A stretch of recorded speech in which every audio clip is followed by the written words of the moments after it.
इस वक्त मौजूद है श्रीलंका की राजधानी कोलंबो में, और कोलंबो में जो मेरे पीछे आप इमारत देख रहे हैं ये है यहाँ का पुराना संसद भवन। लेकिन अब यहाँ पर संसद भवन शिफ्ट हो चुका है और फिलहाल जो पुराना संसद भवन है उस पर प्रदर्शनकारियों का कब्जा हो चुका है।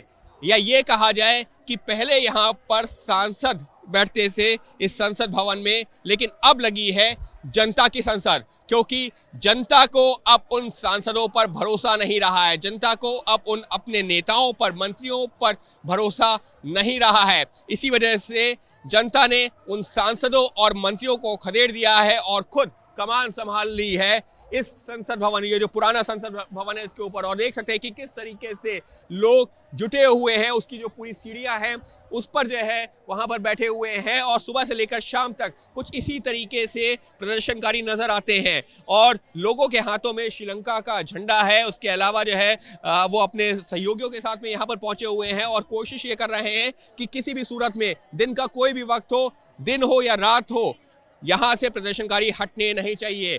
और सुरक्षाकर्मी भी फिलहाल यहाँ पर बड़ी संख्या में नजर नहीं आ रहे हैं, यानी कि पुलिस और प्रशासन भी लोगों को खदेड़ना नहीं चाह रहा है। तो एक तरफ जो नई संसद है वहाँ पर जो मौजूदा सांसद है वो पहुँचते हैं, लेकिन ये जो पुरानी संसद है वहाँ पर जनता ने अपनी संसद लगा दी है। उनका ये कहना है कि अब जनता की संसद तय करेगी कि देश किन लोगों के हाथों में होगा। और इसी वजह से गोटाबाया राजपक्षे को लेकर के जो लगातार विरोध था वो पिछले 3-4 महीने से चल रहा था, करीबन 100 दिनों से चल रहा था। गोटाबाया राजपक्षे का इस्तीफा मांगा जा रहा है। उससे पहले महेंद्र राजपक्षे जो कि पूर्व प्रधानमंत्री थे, उन्होंने इस्तीफा दिया था। इसी दबाव के चलते रनिल विक्रमसिंघे, जिन्होंने महेंद्र राजपक्षे के बाद में कमान संभाली थी, उन्होंने इस्तीफे का ऐलान किया।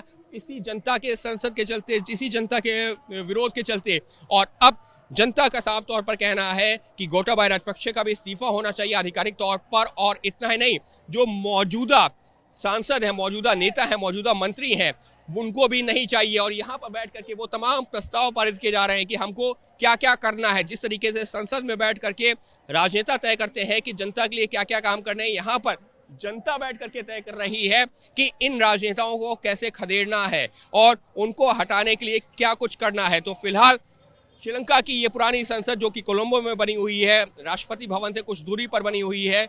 हालांकि अब यहाँ पर संसद से जुड़ी हुई कोई कार्रवाई तो नहीं होती है, लेकिन क्योंकि पुरानी संसद रही है लिहाजा लोगों ने इसको बना दिया है जन संसद का केंद्र, और यहाँ पर बैठकर ही रणनीति तय की जा रही है कि कैसे श्रीलंका को, जो अपने इतिहास के सबसे बुरे दौर से गुजर रहा है, उसको बाहर निकाला जा सकता है और उसके लिए जो लोग जिम्मेदार हैं उनको कैसे खदेड़ा जा सकता है। सहयोगी कैमरा पर्सन मनोज अधिकारी के साथ अंकित गुप्ता, एबीपी न्यूज़ कोलंबो।